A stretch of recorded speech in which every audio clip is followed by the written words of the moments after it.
Ну давайте посмотрим, сколько же там было людей на самом деле на этой площади. Далеко не столько, сколько они анонсировали, что выйдет вся Гагаузия. А результат какой? Камрад не вышел. Камрад не вышел. Камрад, он всегда был один из самых активных участников в этих всех процессах, которые проходили в Гагаузии.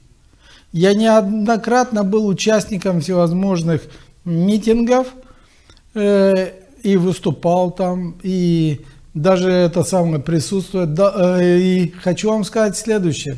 Я знаю камрадчан, я сам камрадчанин, и я всегда видел лица камрадчан, и их всегда было больше, чем тех, которые приезжали откуда-либо, из сел, из других районов.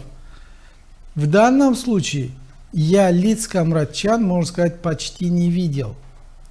Поэтому это так называемый митинг, он показал на самом деле отношение жителей Гагаузии к нынешнему режиму, который захватил власть Гагаузии.